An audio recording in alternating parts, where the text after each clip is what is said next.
Welcome to the Keep It Movin' podcast.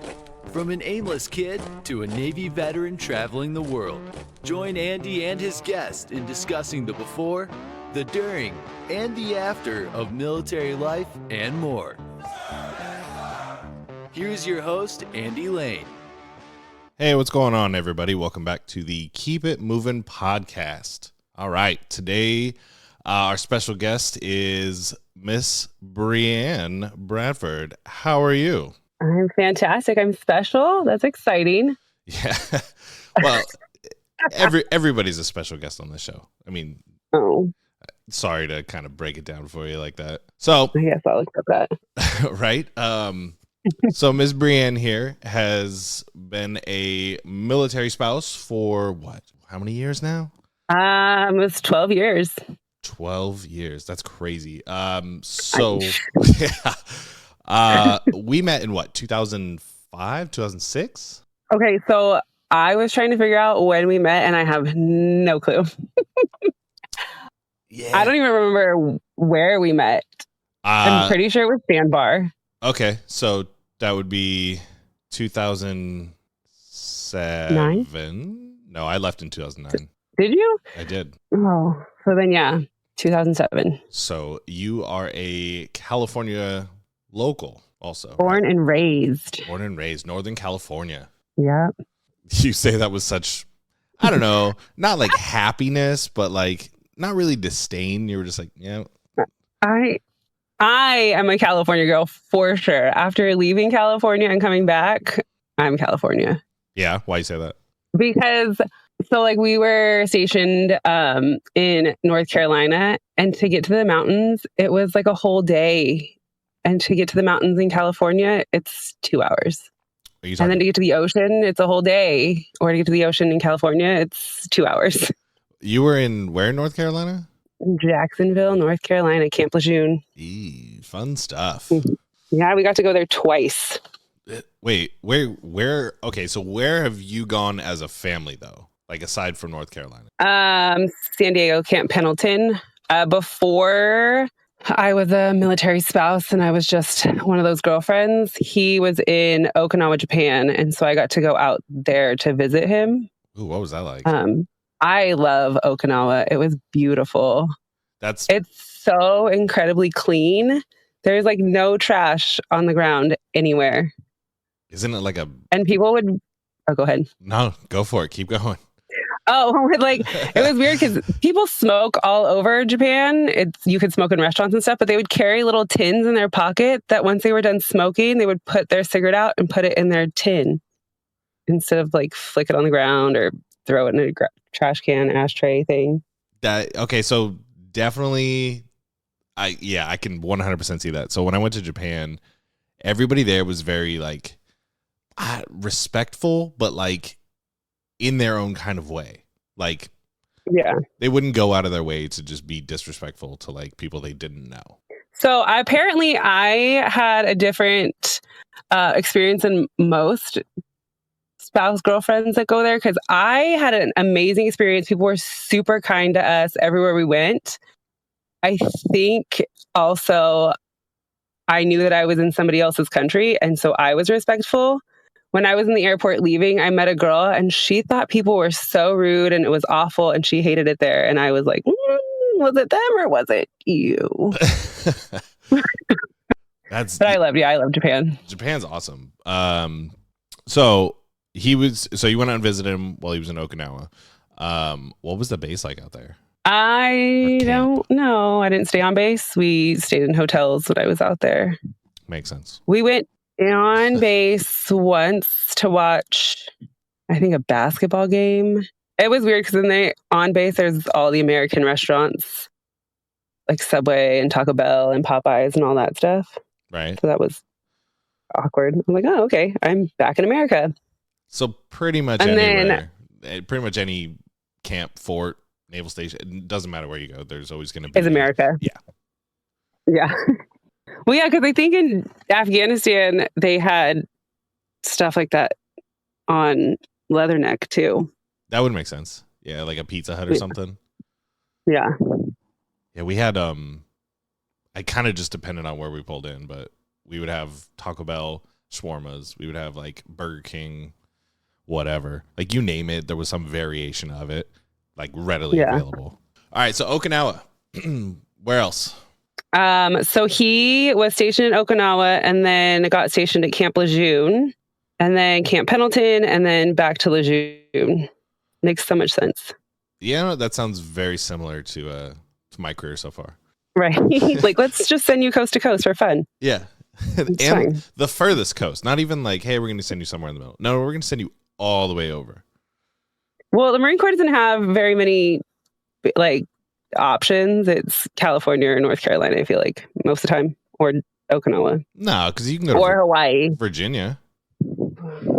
Oh, yeah. Yeah, but still, it's coast to coast. There's nothing in the middle.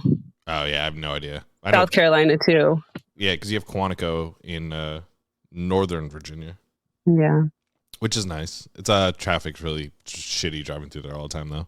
Yeah, I didn't ever go. I drove through Virginia, but we were never in Quantico or anywhere. I love Virginia.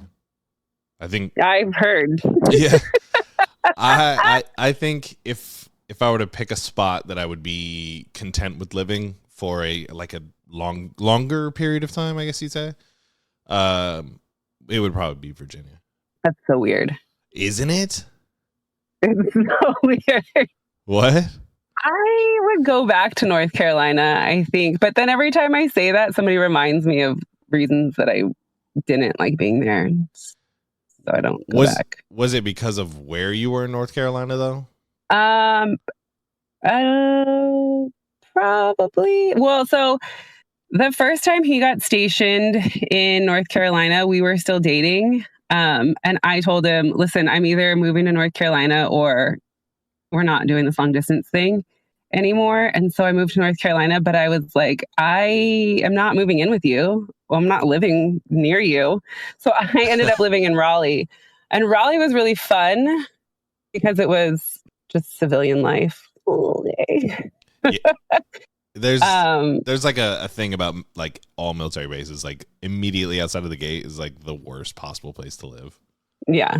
And then when we were in Raleigh, when I was in Raleigh, I didn't have to deal with hurricanes so much. But in Jacksonville, we got hit with a couple hurricanes, and that's just a pain. So coming from California, was that weird? Was that like? Yeah. And when I was because California have earthquakes and fires, but Sure. that's it. Yeah. And I'm used to those by now. But in North Carolina, we had 2 hurricanes and a tornado, and I was out of my element. You just go low, like wherever you can, just go low. Well, and then of course the deployment curse is a real thing. The tornado hit when he was in Italy on deployment, and I was by myself with basically a newborn and a 4-year-old hiding in a bathroom with no electricity. So I'm not trying to like picture like you in this like awkward situation where you're like freaking out, but like I know you, so like that the level of like hysteria of like oh my god. You would actually be surprised. I was really good. I never had Facebook until I became a military spouse, and that's like how people communicate. Yeah, weird. And so I was on Facebook, like looking at updates for the tornado. When is it going to pass? My neighborhood updates. And then I heard like a bang, and I'm like, oh no, something's shattered. But it was just a trampoline in our yard, in somebody else's yard. That's not bad. Which is normal. So you have 2 kids. Yes. 2 young kids. Yeah. Well, I have a 2 and a 6-year-old now. All right. So you're like at a good point where they're like not too far apart where they can still be friends. Yeah. They're both boys. So they're like frenemies for sure. Oh, absolutely. I mean, you had a brother growing up. Yeah.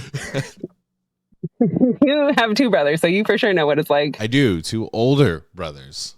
So I just... Oh, yeah, you're the baby. I am. I got picked on the whole time up until...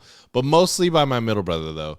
And And then my oldest brother just That's surprising to me, actually.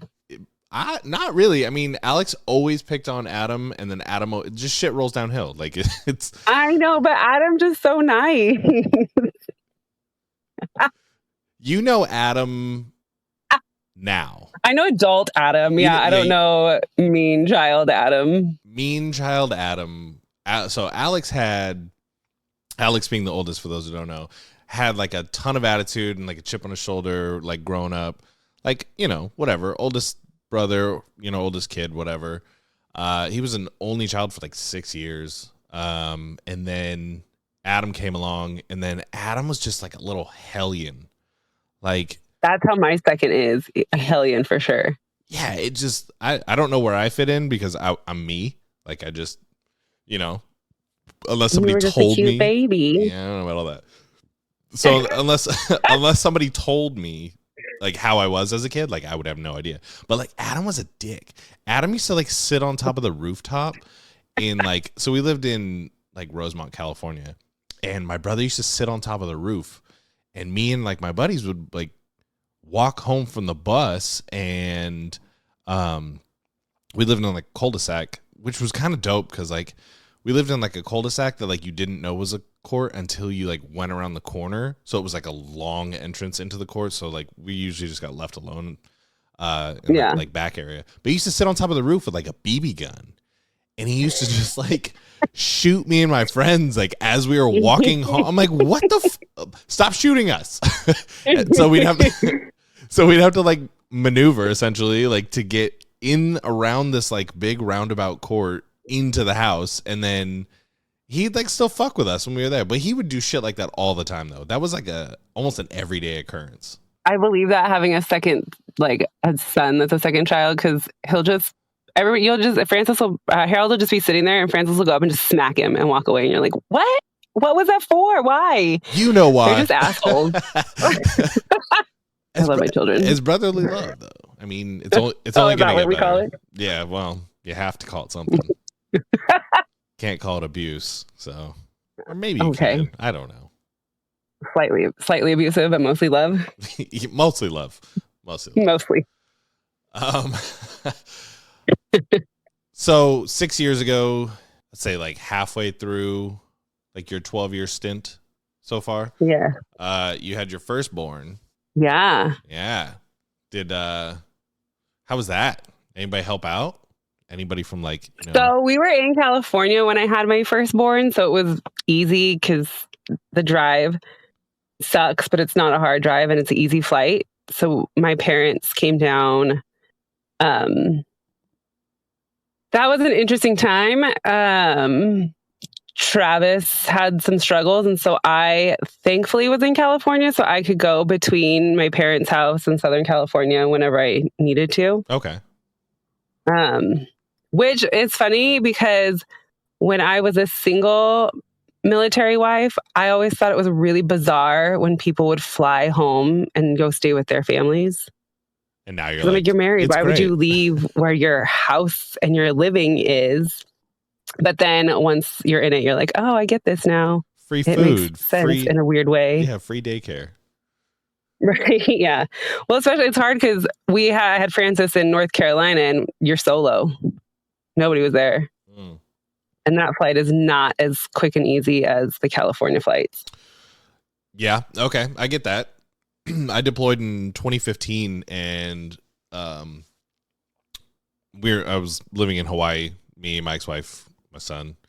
And when I deployed, ironically enough, like you've been to my parents' house. The first floor is like the second floor, like you walk in on the second floor.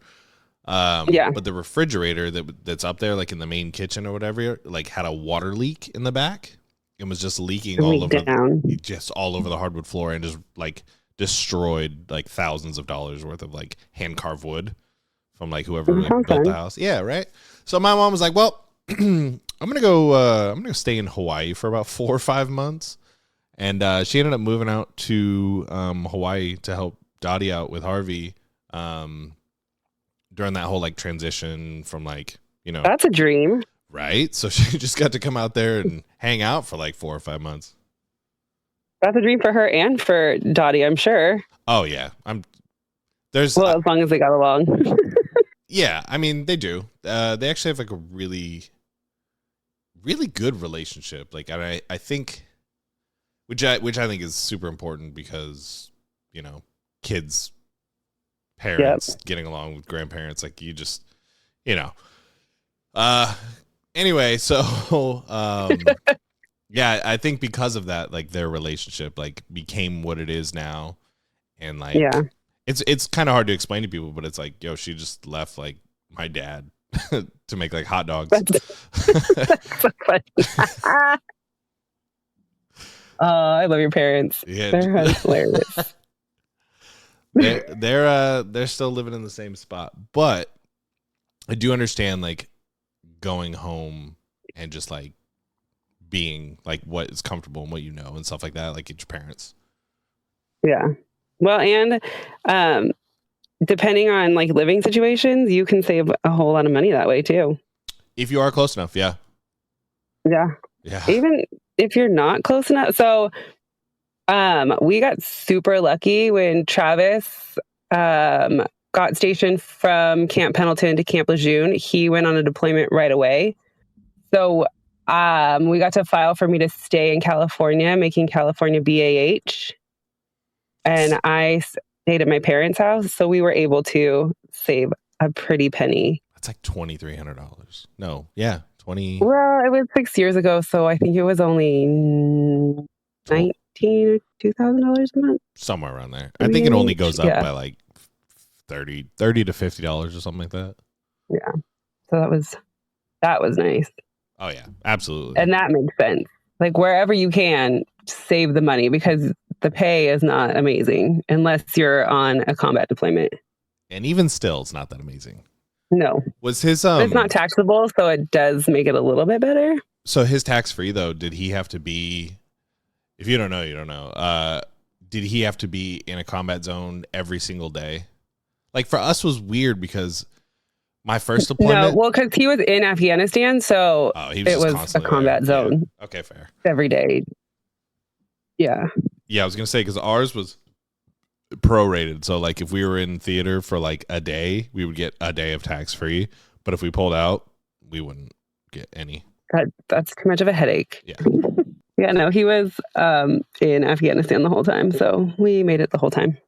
And he's still around. That's awesome. Yeah, he did 2 combat deployments, almost 3, and he survived them both, and then 2 little deployments. Oh, okay. What was that like for you? Okay, so actually, let me break that down a little bit. Right? That's a loaded question. Yeah. What was that first deployment like for you? That first combat deployment?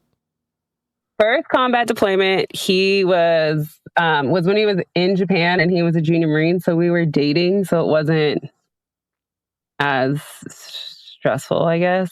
I didn't live the military life yet, so I had no idea. I was just like, okay, bye. And I get phone calls. I'm still here living my life as a normal person. Because it's so weird because military life and civilian life are way different, which sounds silly because it's all just life, but your headspace is totally different depending on where you're at. That's very true. And so for his first deployment, I only knew civilian life. And so it was just like, okay, I got a phone call. Okay, something happened. I won't hear from him for a couple of days, but I'm sure I'll hear from him. And I always heard from him. So I was still in La La Land, so I was never worried. His second combat deployment, I had moved. We were in North Carolina.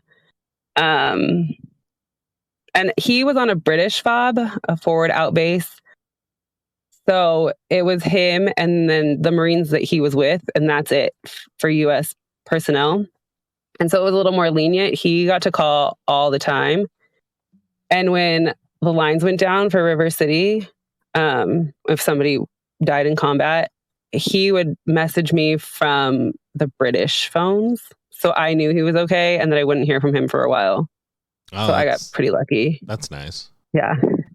It was hard for me because my friends whose husbands were on that deployment, they wouldn't hear from their husbands. One of my friends was in like this remote fob and they had nothing. And so she would hear from them maybe once a month.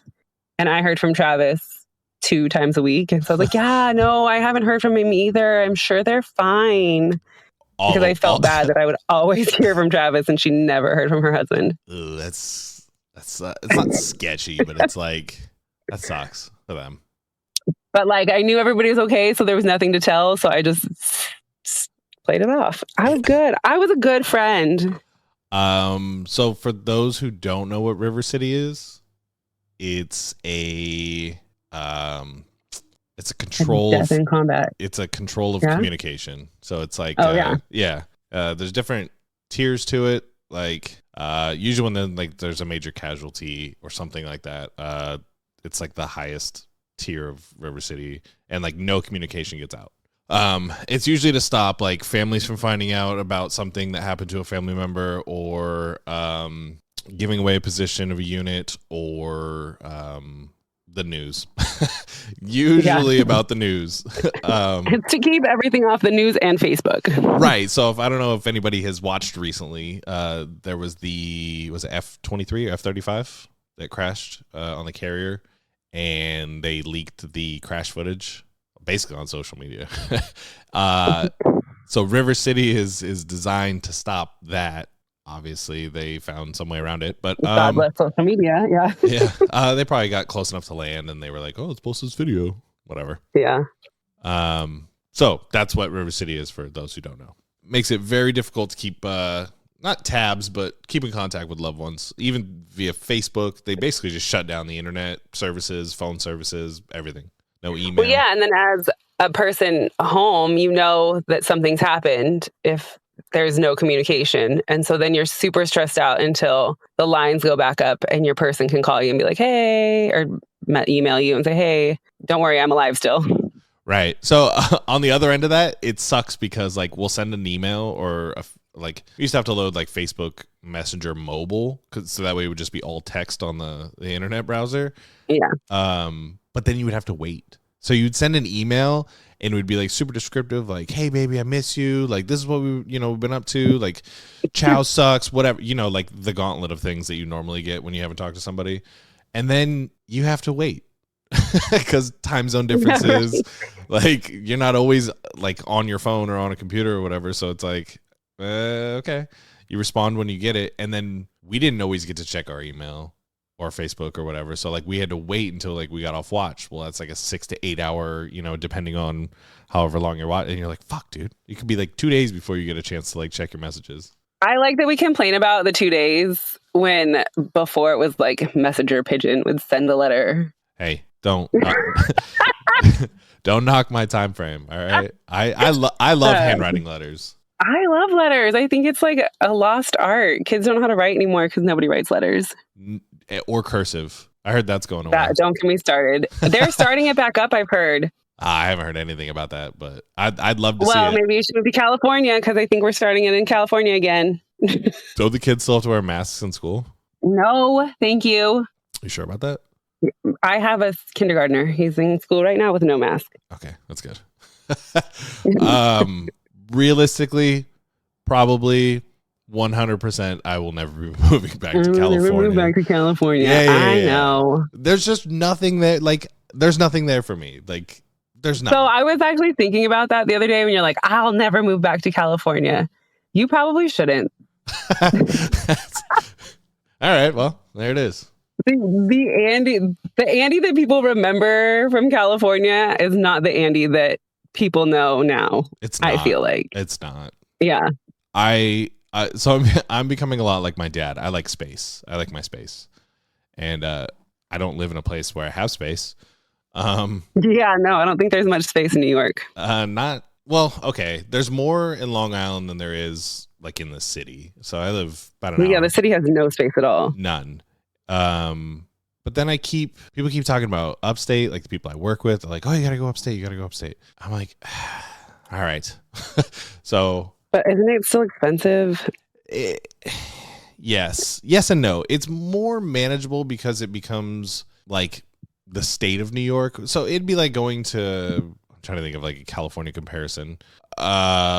It would be like going to Colfax.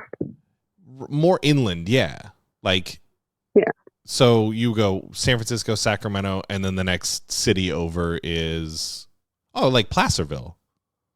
Oh, okay, yeah. Yeah, it'd be like going to Placerville and like getting like a little bit of land for, a little bit more money. Like your money goes a little bit further, not far. Yeah. But like it goes a little bit further. Well, I think we live in two of the most expensive states, so I get what you're saying. Yes, and I can't even own a handgun here without filing a permit, a request for a permit, and that takes about a year. Oh, that sounds good. Yeah.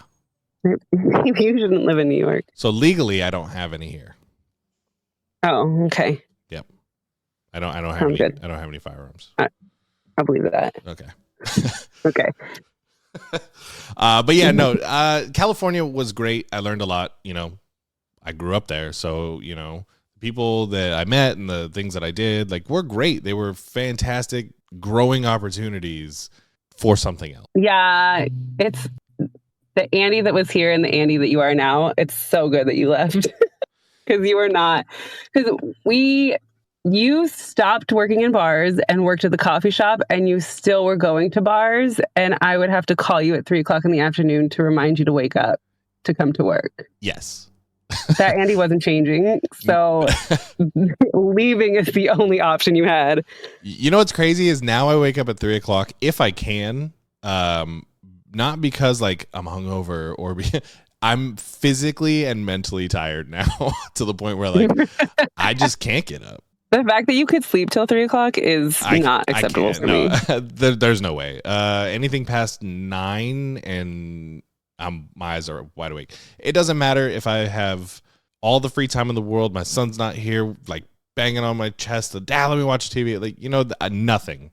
It does not matter. 9:00, my eyes are wide awake, or my wide open, I guess. I wish I could sleep.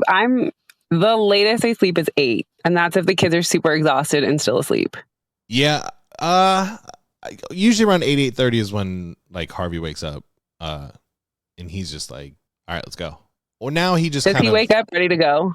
He does. Oof, no, thank you. So he wakes up ready to go if he's had enough sleep, but if he's tired, I don't wake him up anymore. I used to wake him up like, when I get up, but I'm like, fuck, dude, no. If I wake up before you, I'm going back to bed. Like, because I don't know when the next opportunity that, because I work Monday through Friday, and then now starting Saturday, I'll be working Saturdays and Sundays. So, right.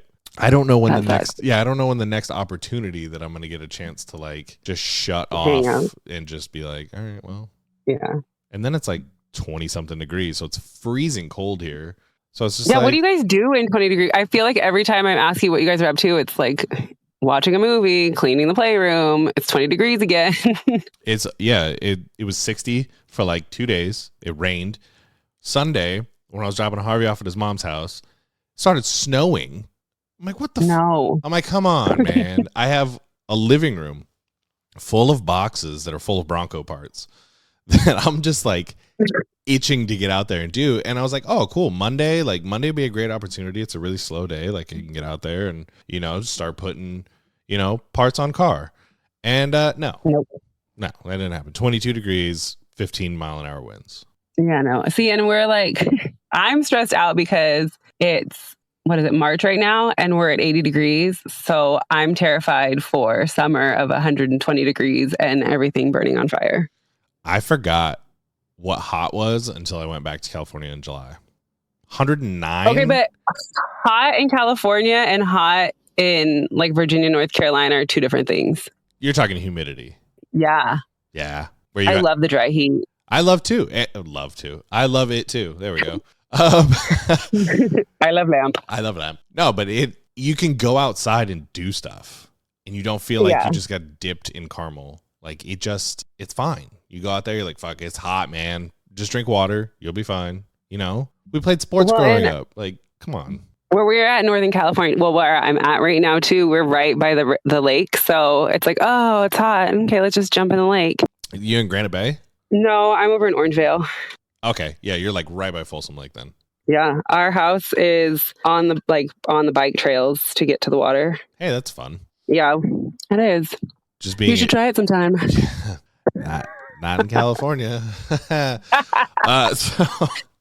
but that's nice though, like to be able to go outside. Like I have like a little grass area like in the back spot of like my apartment like area, and then like Harvey goes out there if it's nice outside, and like we'll go hang out for a little bit.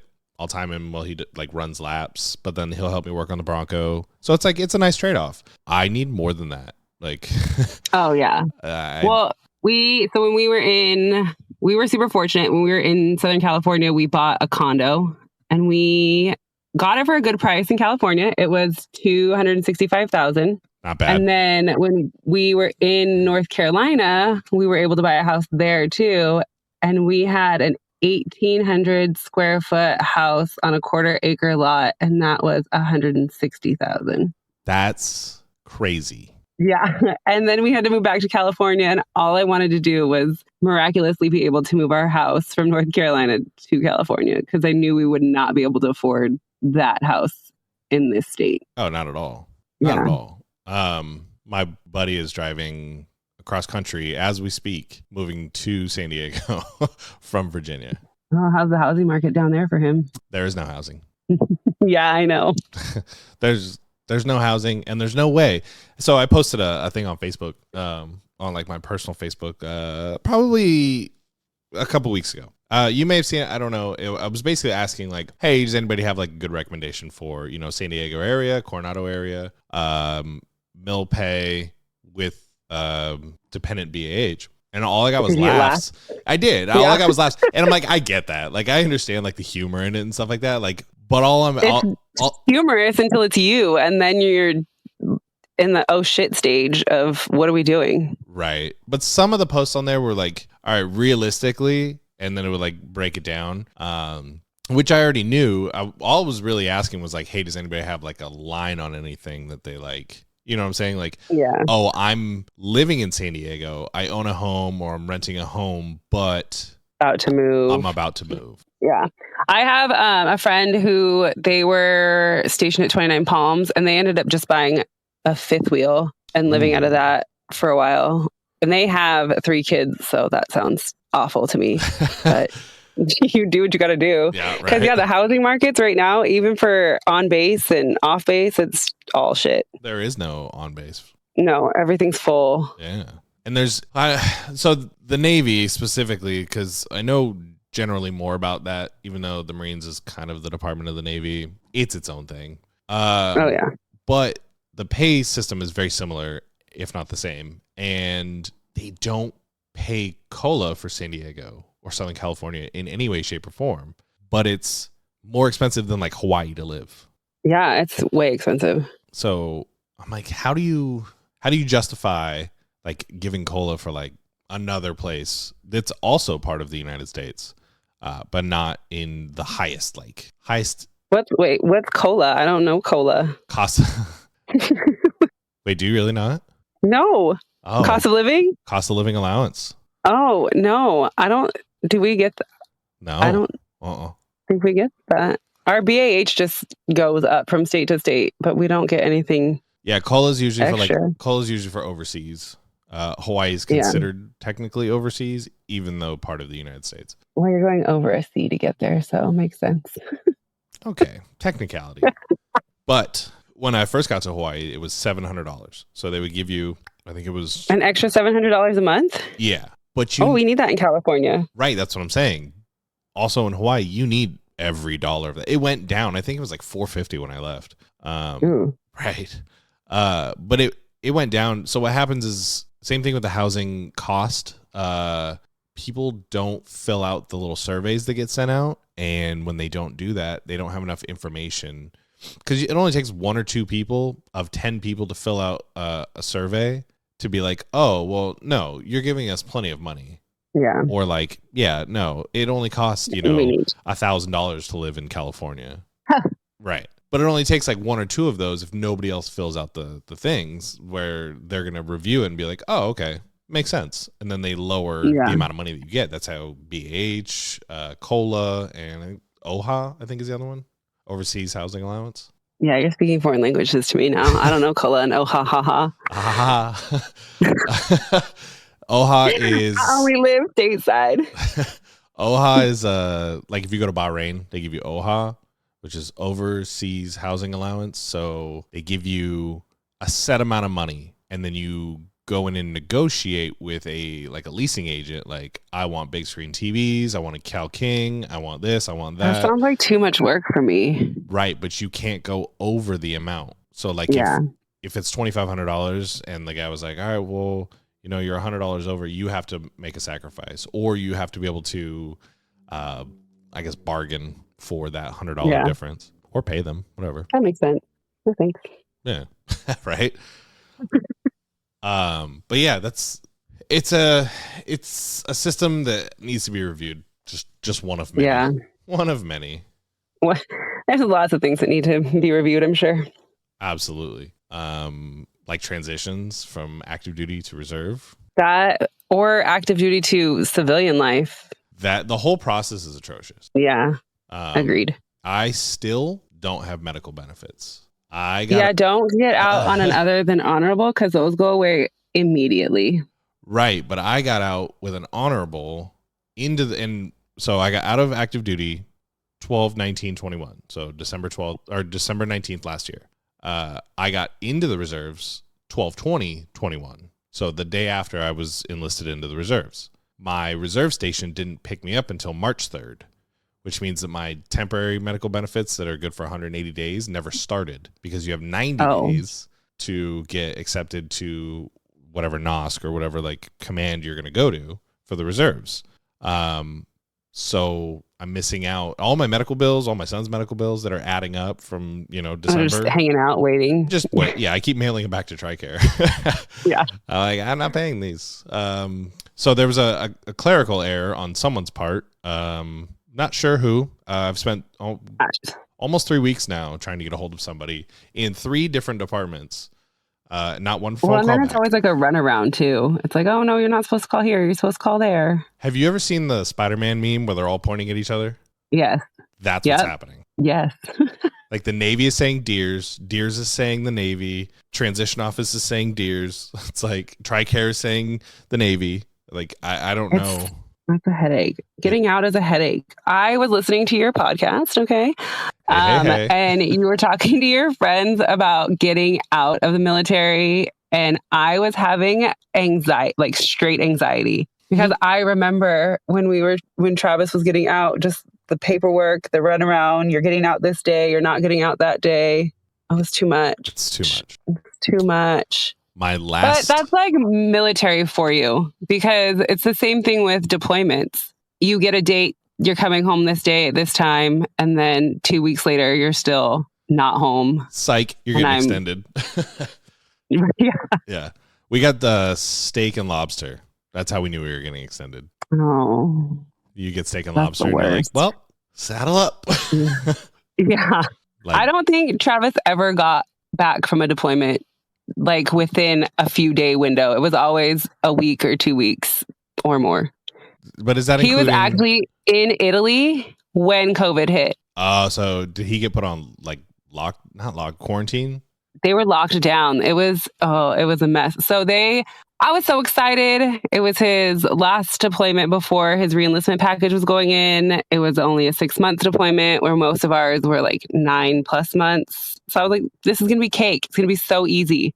It was the worst deployment. I prefer the combat deployments over that damn deployment. 8 months later. Yeah, it was. They were on lockdown. Nobody knew when they were coming home.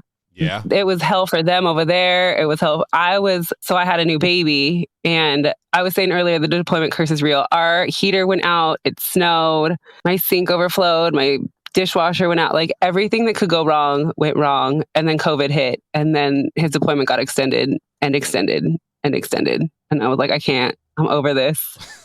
Send him home. Seriously. So when he was deployed, I don't know how handy of a person Travis is, but like when he was deployed, did you have to I don't want to say step up, because that's kind of like a dick thing to say, but like... That is a super dick thing to say. I'm the handy one. Thank you very much. But you know what I'm saying. Mowing the lawn, wearing a baby wearing was not fun. That's what I mean. Like, yeah, you do everything. So I get what you're saying. Like, traditionally, I was doing the male role because there's nobody else to do it. Right. So I was, doing all the things. But like, yeah, in kind of a weird way, like you said, you're like, mowing the lawn or whatever. You like strap up your boots and you just go do it. Like, you've always been kind of that kind of person anyway, but I'm pretty sure you YouTubed a few things. I can. Oh, what his first deployment when we were in North Carolina, I had his car, his Jeep, and I hadn't turned it on in long enough, and the battery was dead. And I for sure YouTubed how to change a car battery. Hell yeah, YouTube is so dope. It's a one stop savior. Like, it's you can YouTube anything and then master life. Anything. Yeah. Yeah. I taught myself a lot of things. Yeah. I mean, you know me.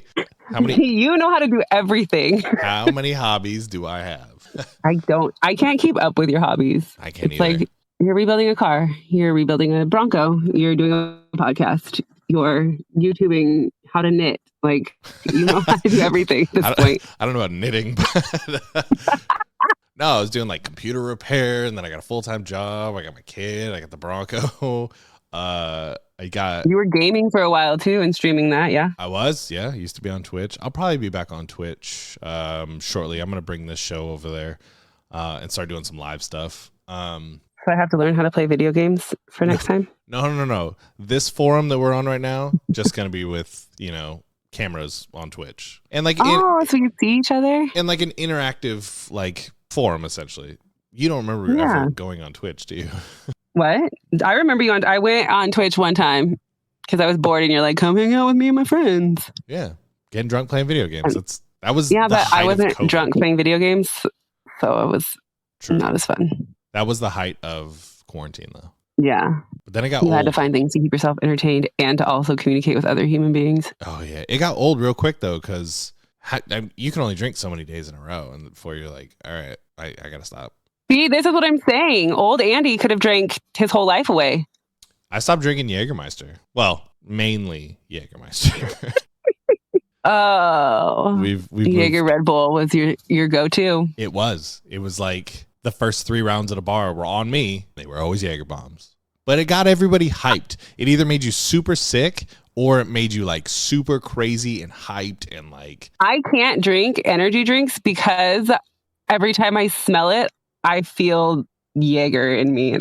You can't do it. So good. I have PTSD from Jaeger Red Bulls. I just love it. So gross. My going away party for the Navy. Were you there for that? I was. You were there for that. Yeah. So you remember it was at my parents' house, and like and you guys had a full-on karaoke situation. You and my brother and Kenny. Yep, I still have the pictures. Some pictures. Some of them are on my MySpace account, which is still active. Oh, good Lord. Is it really? It is, and all the pictures are there too. So, but I was going through and I was like, oh shit. And like, I have a couple from like the karaoke and stuff. We Are the Champions is definitely the song that we were singing. And then that same, I think we had like 40 or 50 people there. Yeah, it was a party. It was definitely a lot of fun. We had four handles of Jaeger and a handle of Grey Goose, and they were all gone by like 9 p.m. I took a nap in your room. I was like, I'm out. I gotta go. It's too much. Yeah, it was savage. Like people showed up that like I hadn't seen in forever, and I was just like, holy shit. And then the next morning, I had my interview for my security clearance. Oh shit. It was at like 9 o'clock or 8 o'clock. 8 o'clock. It was that, and she was like, fun story. I was out with you the night I met Travis, and you and my brother were drinking. You were drinking Jaeger, and Joe was drinking Patron. And I'm like 90% sure you each had a pint, like a pint glass, just with liquor, and then topped with a little bit of Red Bull. Yes, that sounds accurate. Yeah. We were in Folsom, right? Yeah, it was the one and only time I went out in Folsom. So for those of you who don't know, I used to drag her brother out drinking every single weekend after work. We would close down. No, this was a week. It was Tuesday. Whatever. So we we closed I down. think you're starting to forget that every day was a weekend to you.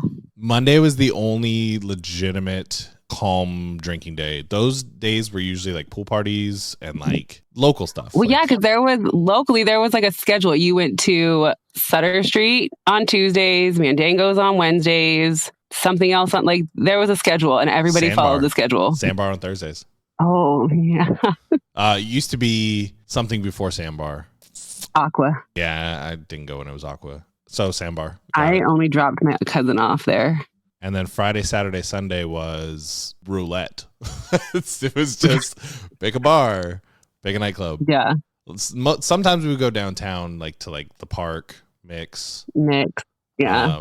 But I just remember I would drag Joe with me. We would close down Karina's Cafe and we would just go to Folsom because it was like it was like one road. You just went straight down the road and then we would end up in Folsom and then I would get your brother in trouble all the time. God, yeah. Okay, so that night started off. I picked up Kenny. You guys talked me into going out, so I went home and changed and didn't smell like sandwiches and coffee. I had to pick up Kenny and I took him to Taco Bell drive-thru.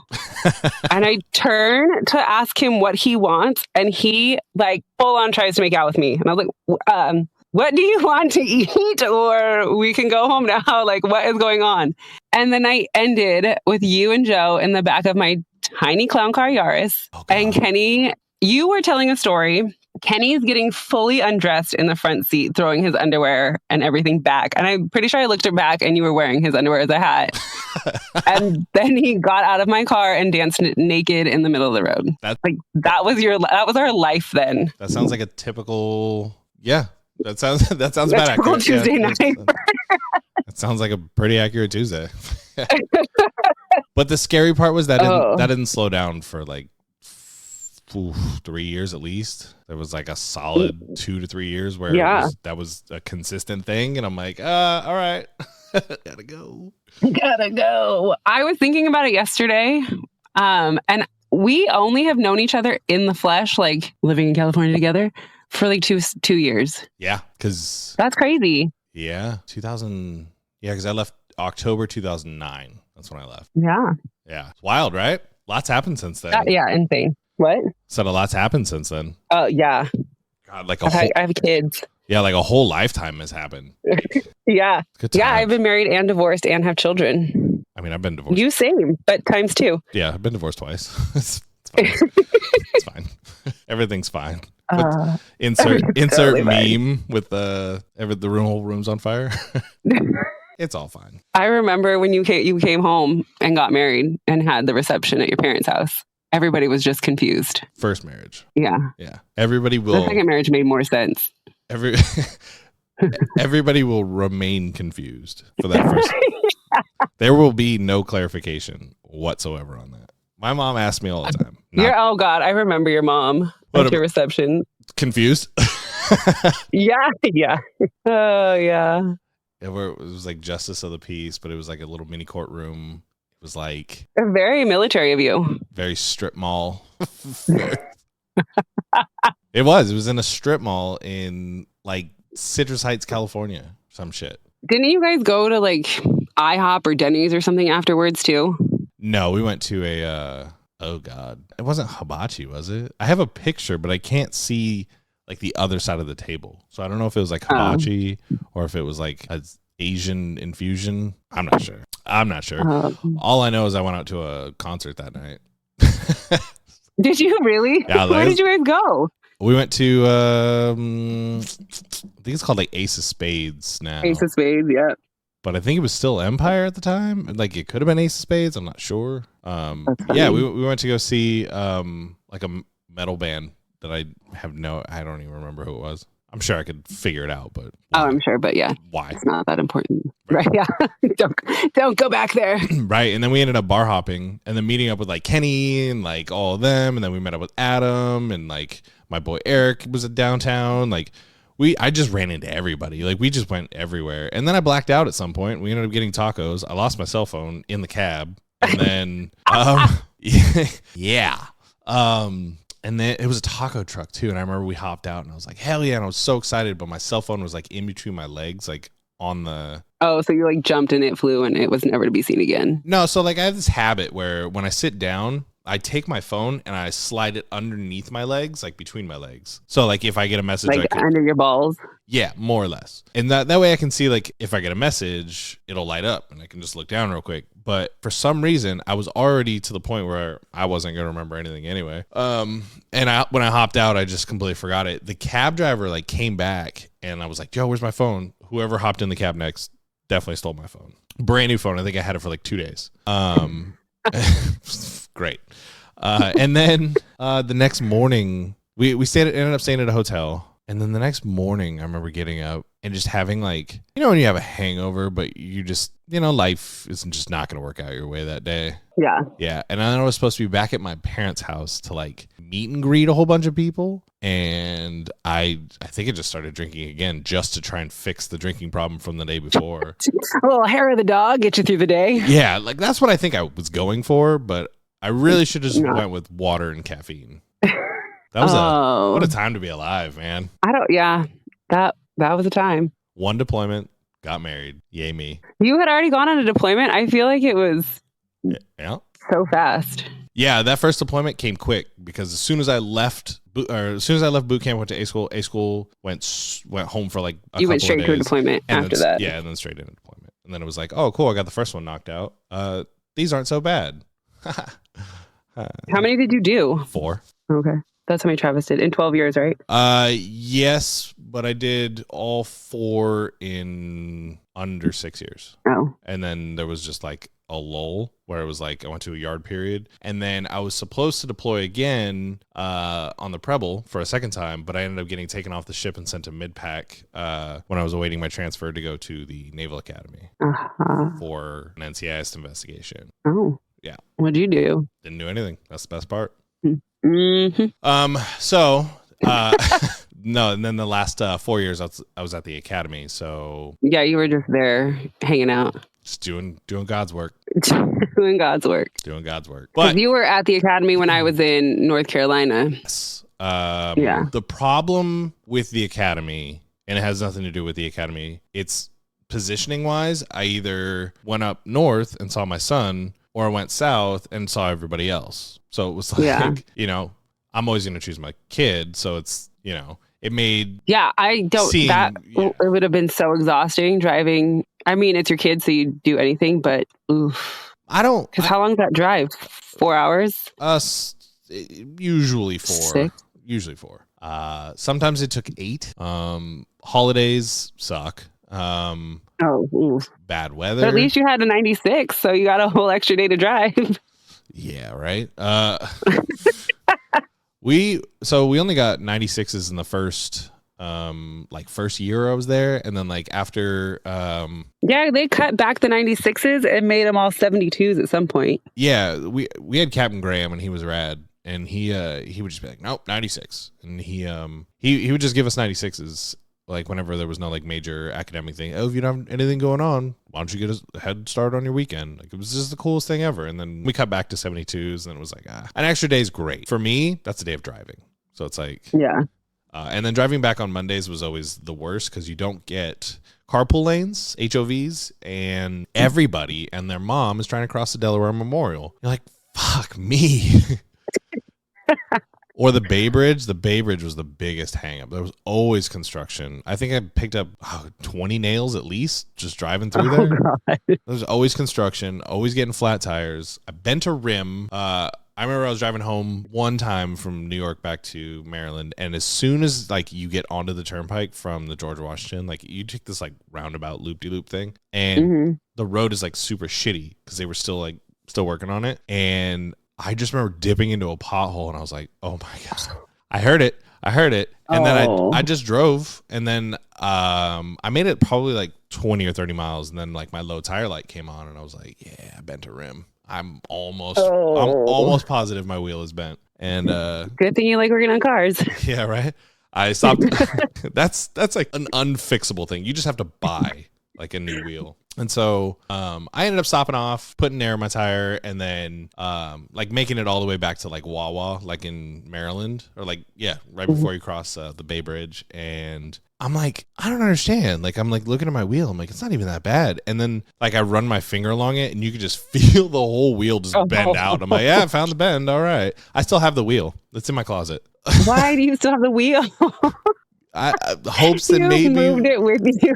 Yeah, it hopes that one day maybe I can salvage it. I don't know. It's also a really great story. No, it's not, but I think it's hilarious. No, but you have the story. You don't necessarily need the tire anymore. I know, but I like it.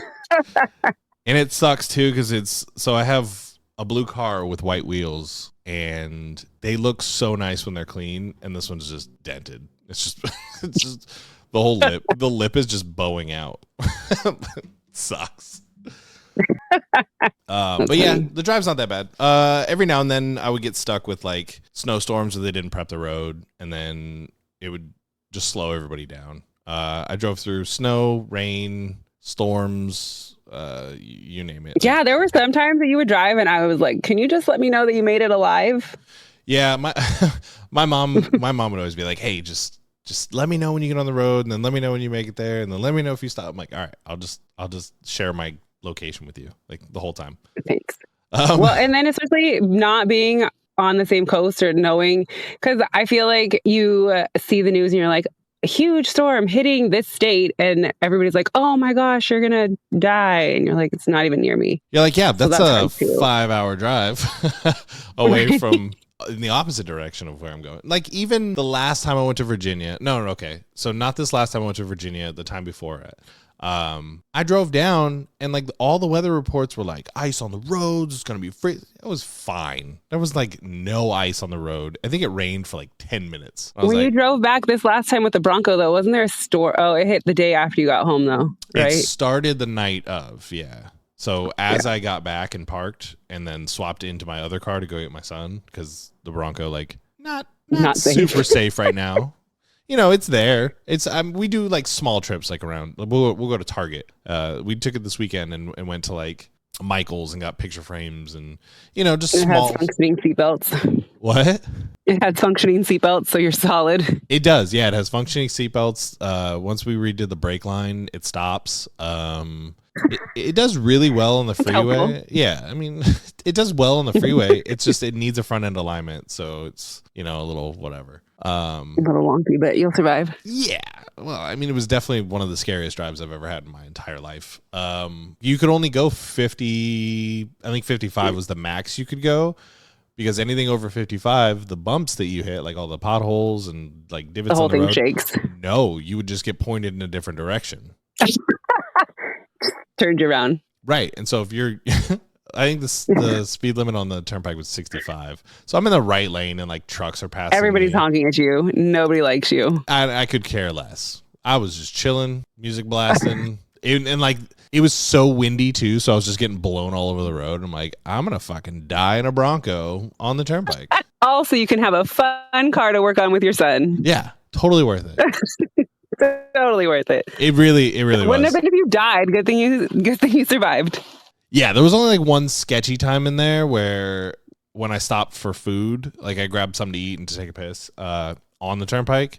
It was having idling issues, like it was like dying, and I was like, oh. Okay, we're doing this today. So I got it like where I needed it to, and I just like mashed on the gas and revved it up and then put it in reverse, and then like it just drove. it just drove. Like, fuck it. All right, full send. That's funny. But yeah, it's definitely worth the investment, and Oh yeah, no, I'm super jealous. I can't even thank John enough for the opportunity to be able to work at it. He's probably like, "Fuck it, thank God it's like out of my hair. I don't have to get worry this about it. Out of my house." Right, but like I said, I have a whole box of parts that are just like sitting, waiting. I have brakes, like brake lines, everything. I have what's that shit called? What's that shit? I'm so glad you know. I've ordered so much stuff. Weather stripping, new speakers, radio. Maybe you should have like held off on the ordering things until the weather got better for you to actually work on the car. So it was 80 degrees when I got to Virginia to work on the car. And then the next day we dropped it off to get pads, rotors, drums, and shoes done and tires put on at the tire shop up the street from John's house. So that was gone for a whole day. The car wasn't ready until the next day, like afternoonish time frame. So by the time we got the car back, it was like overcast and 50. And I'm like, it's gonna get colder. And then it started raining. And then it was like, so I think I posted the picture on Instagram. It's like me and John under a tarp, like underneath the hood of the car. And we're just like putting a spring on the throttle cable so it wouldn't get stuck. That is one thing I don't miss about North Carolina is that like it'll be sunshiny, nice day, and then torrential downpours. I don't mind that. Well, so we had the Jeep there in California. We never had the top on the Jeep. In North Carolina, we never had the top off the Jeep. Yeah, I'm pretty excited. I mean, we would, but I'm pretty excited to take the top off the Bronco. Yeah. I am gonna go find a boat shop though. Like somebody mentioned this, and I was like, oh, it's a really good idea. They can build a canopy. You know how like Jeeps have like the bikini top? Yeah, you can get a custom made bikini for your Bronco. Yeah, just the top. Just like it basically just blocks the sun and rain. Like all the sides are open and everything. It's dope. That's perfect. Yeah. I'm like, if you guys can keep it under, what's my budget? $25, that would be fantastic. That's adorable. Yeah. You'll get a real small bikini. That's fine. I heard that's the latest trend, I guess, or whatever. It totally is. Totally. All it has to do is cover the nipple. What would be the nipple on a Bronco? The seat? Your head. Yeah. Like, okay. That's easy. But I am going to call it here for today. It was a wonderful opportunity to get you on the show and to tell us a little bit. It was fun. I don't think we talked very much about military spouse life, but it was fun. Doesn't need to be a lot, just enough.